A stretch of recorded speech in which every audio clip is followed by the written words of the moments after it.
Partai ini mau saya jadikan partai pelopor. Kamu yang tidak bekerja untuk Satu rakyat. hal makin kelihatan terang benderang, terang Bener sampai loh, silau. bukan drama loh. PDIP dan Megawati sedang turun bukit, bukan lagi mendaki.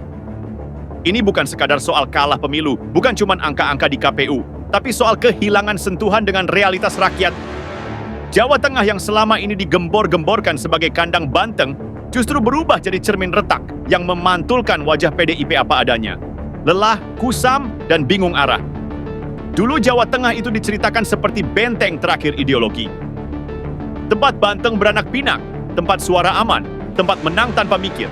Tapi sekarang, kandangnya bocor, pagar rapuh, isinya kabur satu-satu. Pilpres kalah, pilkada megap-megap, kader senior mundur satu persatu, dan yang lebih parah. Alih-alih bertanya, apa salah kami? Yang keluar justru, kenapa rakyat begini? Lah, ini partai politik atau grup WhatsApp keluarga, yang kalau kalah debat langsung ngambek. Masalah utama PDIP hari ini bukan lawan politik. Bukan PSI, bukan Prabowo, bukan Jokowi, bukan gajah manapun. Musuh terbesar PDIP itu dirinya sendiri. Cara berpikir lama yang merasa selalu benar, selalu paling ideologis, selalu paling nasionalis. Padahal rakyat sekarang sudah berubah. Rakyat tidak lagi tepuk tangan cuma karena simbol banteng, tidak otomatis hormat cuma karena nama Megawati. Rakyat hari ini nanya simpel, lu ngapain buat gua? Tapi pertanyaan itu tidak pernah benar-benar dijawab. Yang ada justru defensif. Kritik dianggap serangan. Masukan dianggap pengkhianatan. Kekalahan dianggap hasil rekayasa. Ini penyakit klasik kekuasaan yang terlalu lama duduk di kursi empuk. Lama-lama lupa rasanya berdiri di tanah. Lihat saja bagaimana PDIP merespons kekalahan di Jawa Tengah. Bukan evaluasi menyeluruh, bukan audit politik, bukan pembenahan struktur. Yang terjadi malah cari kambing hitam. Bambang Pacul dicopot. FX Rudi dimajukan, lalu FX Rudi mundur. Habis itu apa? Bingung lagi. Ini bukan manajemen partai, ini seperti tambal ban bocor pakai permen karet. Dan di atas semua itu, bayang-bayang Megawati terlalu besar. Semua keputusan sentral, semua arah satu pintu, semua tafsir satu suara. Padahal zaman sudah berubah. Politik hari ini butuh dialog, bukan dekret. Butuh mendengar, bukan memerintah. Tapi PDIP masih pakai kacamata lama. Rakyat harus ikut partai, bukan partai yang ikut rakyat. Inilah yang bikin PDIP tampak arogan. Bukan karena bicara keras, tapi karena tidak mau belajar dari kekalahan. Ketika kader menyebut Jawa Tengah sebagai kandang bansos, itu bukan sekadar slip of the tongue. Itu refleksi cara pandang. Cara pandang yang melihat rakyat bukan sebagai subjek politik, tapi objek. Seolah kalau rakyat tidak memilih PDIP, pasti karena disuap. Lah, kalau rakyat milih PDIP berarti sadar politik. Logika macam apa itu? Lebih ironis lagi ketika tudingan bansos itu justru mental balik. Di lapangan, muncul cerita pembagian LPG 3 kg gas subsidi di tengah kelangkaan. Nah lo, ini gimana ceritanya? Teriak maling sambil nyelipin dompet orang di kantong sendiri? Ini yang bikin PDIP kehilangan pijakan moral. Bukan karena lawan terlalu pintar, tapi karena sendiri terlalu ceroboh. PDIP selama ini bangga menyebut diri sebagai pembela Wong Cilik. Tapi Wong Cilik hari ini tidak butuh slogan.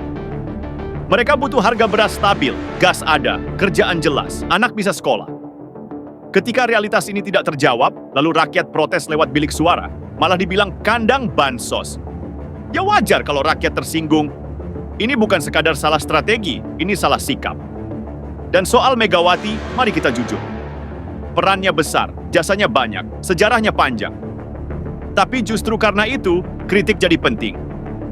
Masalah Megawati hari ini bukan masa lalu, tapi masa kini. Kepemimpinan yang terlalu lama, terlalu sentral, terlalu kebal kritik, akhirnya menciptakan ekosistem yang takut salah, tapi tidak berani benar. Kader lebih sibuk menebak maunya ketua umum daripada membaca maunya rakyat. Akibatnya, regenerasi mandek. Ide segar mampet. Yang naik itu saja. Yang diputar juga nama lama. Padahal di luar sana, pemilih muda sudah bergerak cepat. Mereka tidak lagi terikat trauma sejarah, tidak lagi otomatis alergi pada simbol tertentu. Mereka pragmatis, rasional, dan cepat bosan. PDIP tertinggal 1 dekade di belakang cara berpikir pemilihnya. Jawa Tengah hanyalah contoh paling telanjang, tapi gejalanya ada di mana-mana. PDIP masih besar, iya. Masih punya kursi, iya. Tapi besarnya itu seperti pohon tua, batangnya gede, akarnya mulai rapuh, daunnya rontok pelan-pelan. Dari jauh masih kelihatan kokoh, dari dekat mulai kelihatan keropos. Dan yang paling berbahaya adalah rasa merasa tak tergantikan. Ini penyakit kronis partai lama. Merasa tanpa mereka negara runtuh. Merasa tanpa mereka nasionalisme mati. Padahal sejarah selalu kejam pada yang sombong. Tidak ada partai abadi. Tidak ada dinasti politik yang kebal waktu. Kalau PDIP terus begini, menyalahkan rakyat, memelihara arogansi, menutup telinga, dan menganggap kritik sebagai musuh, maka kemunduran ini bukan sementara. Ini proses. Pelan tapi pasti. Seperti air laut yang surut sebelum gelombang besar datang. Dan di titik itu pertanyaannya bukan lagi kenapa PDIP kalah, tapi kenapa PDIP tidak mau berubah. Karena dalam politik, yang mati bukan yang kalah, tapi yang menolak belajar. Masalahnya begini, PDIP itu terlalu lama menang sampai lupa caranya kalah dengan terhormat. Dan ketika kalah, yang muncul bukan refleksi tapi reaksi. Bukan evaluasi tapi emosi. Ini kelihatan jelas dari cara elit-elit PDIP bicara ke publik. Nada tinggi, gestur meremehkan, kalimat-kalimat yang seolah berkata, "Kalau bukan kami, kalian salah pilih." Lah, sejak kapan rakyat harus minta maaf karena tidak memilih partai tertentu? Disinilah letak kegagalan membaca zaman.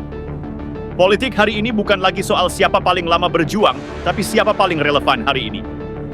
Rakyat tidak hidup di masa lalu. Rakyat hidup di harga beras hari ini, gas hari ini, sekolah anak hari ini. Sejarah boleh dihormati, tapi tidak bisa dipakai sebagai kwitansi utang abadi. PDIP masih menjual narasi lama. Nasionalisme, ideologi, sejarah perjuangan. Itu penting, iya. Tapi ketika narasi itu tidak dibarengi kebijakan yang terasa di dapur rakyat, maka ia berubah jadi poster usang. Dipajang tapi tidak dibaca. Dihormati tapi tidak dipilih. Dan Megawati, suka tidak suka, adalah simbol dari semua ini. Bukan karena dia jahat, tapi karena sistem di sekelilingnya berhenti bergerak. Kepemimpinan yang terlalu lama menciptakan loyalis, bukan pemikir. Menciptakan penjaga status quo, bukan pembaru. Akhirnya PDIP seperti kapal besar dengan mesin tua. Suaranya keras, tapi lajunya lambat. Kader-kader di bawah pun jadi serba salah. Mau kritis takut dicap mbalelo. Mau jujur takut disingkirkan. Akhirnya yang naik ke permukaan adalah yang paling pandai menyenangkan atasan, bukan yang paling paham lapangan. Ini bahaya, karena partai politik hidup dari denyut akar rumput, bukan tepuk tangan elit. Makanya jangan heran kalau keputusan-keputusan PDIP sering terasa ketinggalan zaman. Dari pencalonan, strategi kampanye, sampai cara merespons kritik, semua terasa top-down, kaku, dan alergi dialog. Padahal pemilih sekarang maunya simple, didengar, dihargai, dan tidak direndahkan. Kasus Jawa Tengah itu tamparan keras. Tapi PDIP seperti orang yang ditampar lalu bilang, anginnya kencang ya. Tidak mau mengakui itu tamparan. Tidak mau bertanya kenapa tangan itu sampai naik. Yang ada malah balik nuduh. Rakyat disuap, rakyat salah paham, rakyat tidak ideologis.